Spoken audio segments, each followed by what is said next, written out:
खबर उत्तर प्रदेश के जनपद बलिया से है, जहां गौड़ व खरवार समुदाय का जाति प्रमाण पत्र जारी करने को लेकर बुधवार को प्रशासन के खिलाफ कलेक्टर परिसर में विशाल धरना प्रदर्शन आयोजन किया गया था।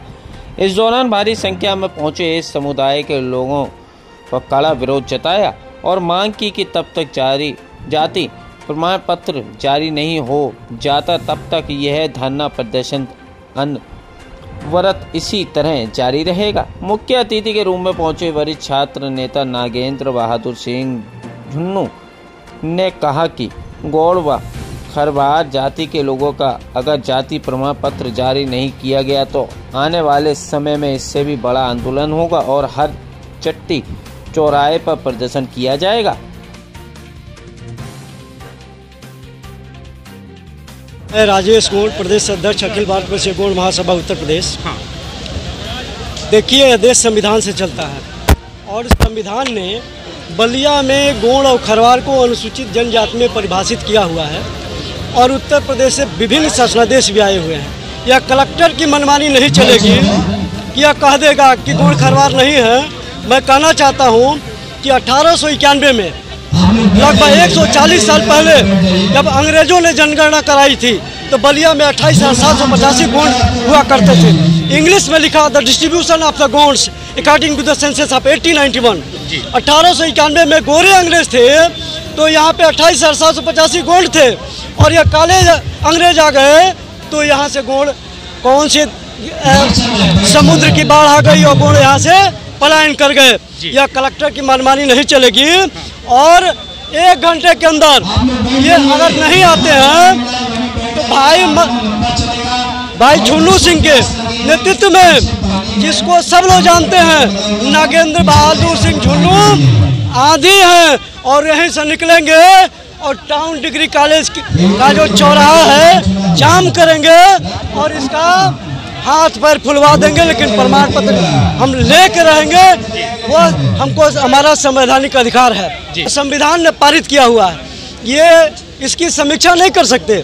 डीएम साहब जो समीक्षा करा रहे हैं कि पाए जाते हैं कि नहीं पाए जाते हैं, यह राष्ट्रपति के सामने यह चपरासी है और राजपत्र की समीक्षा जब कोई न्यायालय नहीं कर सकता, सुप्रीम कोर्ट, हाई कोर्ट, कोई आयोग नहीं कर सकता तो यह डीएम कैसे कर सकता है? राष्ट्रद्रोह का, ये राजद्रोह का, इसके ऊपर मुकदमा मैं करने की मांग करता हूँ। वर्तमान जो डीएम आए हैं वो डीएम तो चले गए और वर्तमान डीएम जो आए हैं ये आईएएस बनने के लिए घंटों घंटों पढ़े होंगे।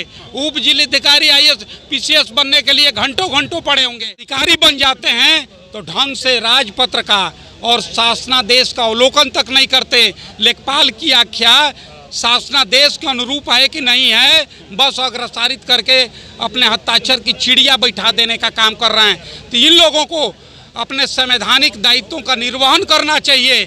और जो अधिकारी भारत के राजपत्र को ना माने, संविधान को ना माने, शासनादेश को ना माने, तो हमारे समझ से वो अधिकारी बनने के लायक नहीं है। जो आईएएस और पीसीएस भारत के राजपत्र की अवमानना करे, इनको ऊपर तत्काल कार्रवाई हो और ये इन लोगों को तत्काल सस्पेंड और टर्मिनेट किया जाना चाहिए। अभी हमारे नेताओं ने कहा कि जब तक हल नहीं तब तक चल नहीं, और हम इस तर्ज पे कि यदि सभी पीड़ित संगठित हो जाएं तो पीड़ित ही पावर बन जाते हैं, उस तर्ज पर संगठित होकर के अपने संवैधानिक अधिकारों की रक्षा के लिए लड़ेंगे।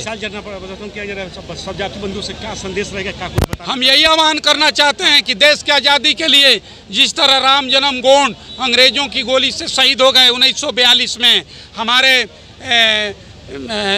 और भी स्वतंत्रता संग्राम सेनानी हैं, अंग्रेजों से लड़ते हुए जेल गए, तो हम देश की आज़ादी के लिए शहीद हो सकते हैं तो अपने संवैधानिक अधिकारों के लिए गांधीवादी तरीके से, संवैधानिक तरीके से ज़रूरत पड़ेगा तो सामूहिक अनशन करके प्राण त्याग देने का काम करेंगे। जनता ने साबित कर दिया कि इनके अधिकार को दबाया जा रहा है। अगर अधिकार को आज भी दबाया गया और जाति प्रमाण पत्र जारी करने के आदेश जारी नहीं किया गया तो बाकी बलिया आज रूप लेकर लेगा और जाति प्रमाण पत्र जारी करा कर ही लेगा। जब जिलाधिकारी बदलते रहते हैं तो हमेशा यहाँ पर जाति की समस्या। हाँ, वो आते हैं बाहर से, यहाँ बाप रहेगा गौड़, बाबा रहेगा गौड़, परबाजा रहेगा गौड़, अनुसूचित जाति रहेगा, अन्नाती अनुसूचित जाति नहीं होगा। ये डीएम साहब तय करेंगे कि अभिलेख तय करेगा। ये केवल धांधली मचाने के लिए शासनादेश का उल्लंघन कर रहे हैं लोग, अमनमानी चला रहे हैं। आज जनता ने साबित कर दिया, गौड़ बिरादरी ने साबित कर दिया कि अब आपका अधिकार अत्याचार नहीं चलेगा। हम लोग जांच प्रमाण पत्र जारी करा कर लेंगे। जांच प्रमाण में नहीं पाए जाते हैं। जिलाधिकारी के सामने ही ब्लॉक प्रमुख हनुमानगंज उन्हीं के आरक्षण कोटा से आते हैं।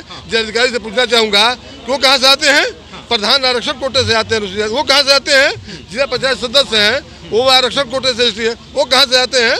तो हम भी मान देते हैं कि आप डीएम नहीं है। कल से माना जाएगा कि आप गौड़ जाति को जारी नहीं करेंगे तो आपको कुर्सी पर बैठने नहीं दिया जाएगा। अगर आपकी मांगे पूरी नहीं होती, अगला कदम आपका क्या होगा? और रोड पर लड़ेंगे।